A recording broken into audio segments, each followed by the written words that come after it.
E não foi por um acaso que Jesus pegou justamente o barco de quem? O barco de quem? Pedro. Agora não foi. Mas eu vou dizer a você porque foi que Jesus pegou o barco de Pedro. Ele pegou o barco de Pedro, afastou um pouco da praia, da areia, e transformou o barco de Pedro em um púlpito.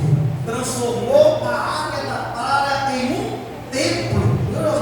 E transformou a água em um amplificador de som. O espelho ali, o eco daquela água em amplificador de som. Jesus, ele era estratégico.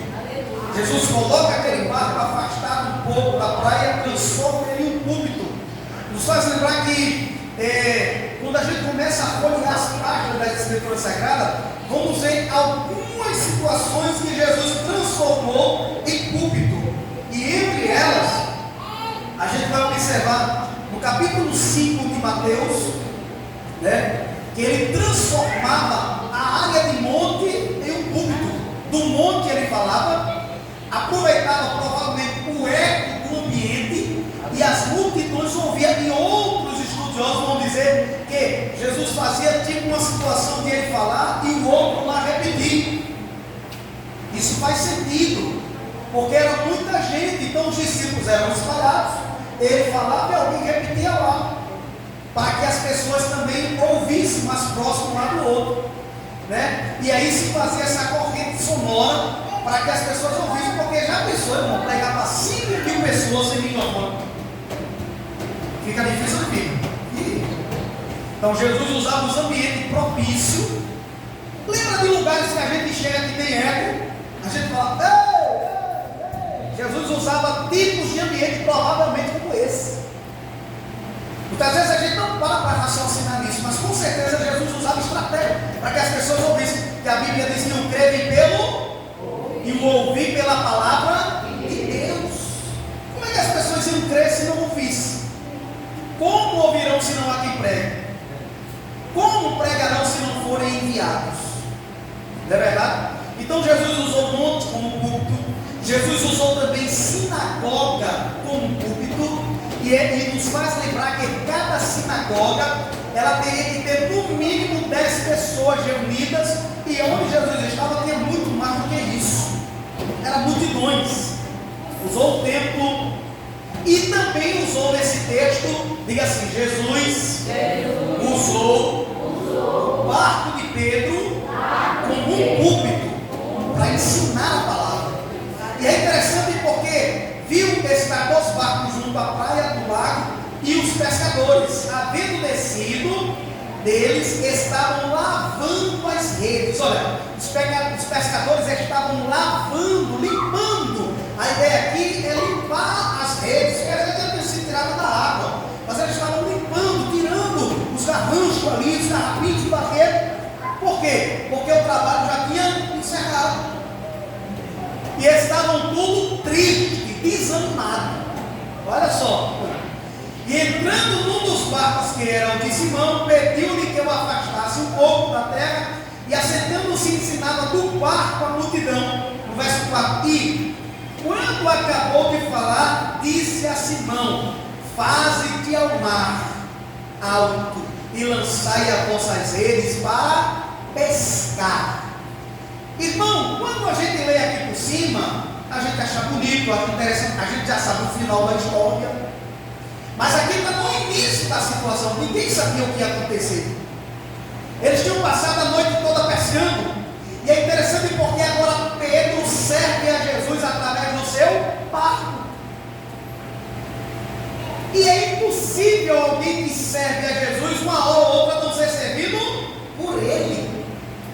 Obviamente, se eu sirvo a Jesus, se você serve a Jesus, se nós servimos a Jesus, uma hora ou outra ele vai estar também nos servindo. Ele vai estar nos trazendo recompensa. Jesus começa a pregar e costuma dizer que Jesus agora fala na teoria ali as coisas, mas daqui a pouco Jesus vê uma situação e cria uma situação para usar a prática da palavra. Aqui nesse texto mostra uma coisa que desafia a mim, desafia a Josmar, desafia os auxiliares, desafia nosso irmão Manuel, desafia todos nós. É pregar e os que